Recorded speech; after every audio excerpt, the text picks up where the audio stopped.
Talk about the Santorum surge right now, Erick, Erickson. The rest of our excellent panel is here. Erick, you heard the interview with Rick Santorum. Did he convince you that he's the guy? He's a nice guy, but no. I mean, he hasn't been in elective office since 2006. He was a senator. He wasn't an executive. He hasn't been in the private sector creating jobs. I mean, between Mitt Romney and Rick Santorum, at least Mitt Romney does have the I was creating jobs. Now, Santorum's right, though. The reason he was creating jobs is because he couldn't get elected. Why is he surging right now, Roland? Look, you talk about social conservatives, but most importantly, this is a guy who focused on one state.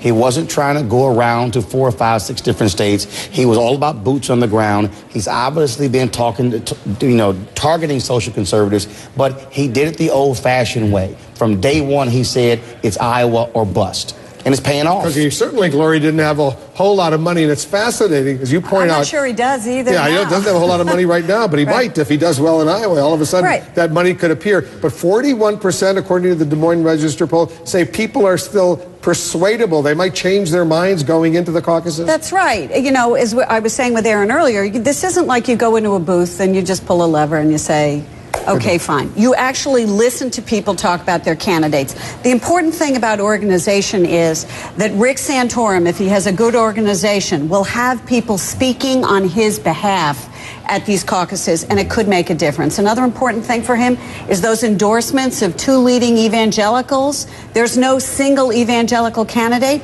but these 2 people carry a lot of weight in the state. I think that'll be important. I think, John, he also learned the Gingrich lesson that if you're going to be bombarded with negative attacks, you better respond. Well, and he surged at the right time before a real onslaught of negative ads could take him out. That's exactly right. Look, you know, caucuses are high-intensity, low-turnout elections, fundamentally. And the fact that Rick Santorum's been able to sort of have a boomlet right now, it really answers one of the open questions of this election. Do retail politics still matter?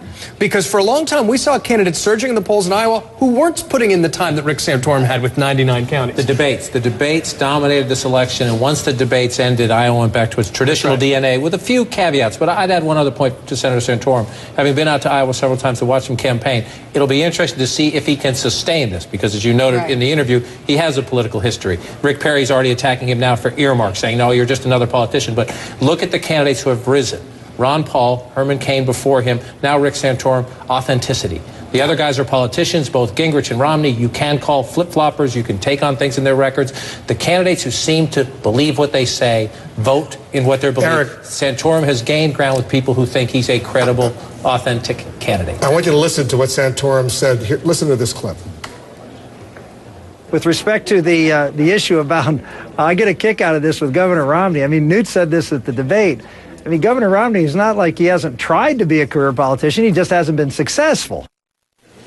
Still pretty polite, the exchanges between Romney and Santorum. The heat hasn't turned up yet. If he comes out of Iowa, and you know, given the sampling of evangelicals of the Des Moines Register poll, he could do even better than where he is in that poll. And if he bounces into New Hampshire, it's going to be on. Romney's got to do well in New Hampshire. They haven't managed expectations well for New Hampshire. The polling has shown he doesn't need to manage expectations well. If that changes, there's going to be a lot to come after Santorum. But there hasn't been a lot of time to do the opposition research on Santorum because people haven't thought about it. We haven't seen Rick Santorum in the hot seat at a debate yet. There hasn't been one. We haven't really seen Ron Paul as front runner in the hot seat at a debate. We'll be able to do that in New Hampshire, and we'll see how they perform, and we'll see how the dynamic is among the candidates. And don't forget, we have a CNN debate January 19th in Charleston, South Carolina. John, listen to Governor Romney, because you wrote an excellent piece the other day talking about pop culture and these candidates. All of a sudden, he's saying this.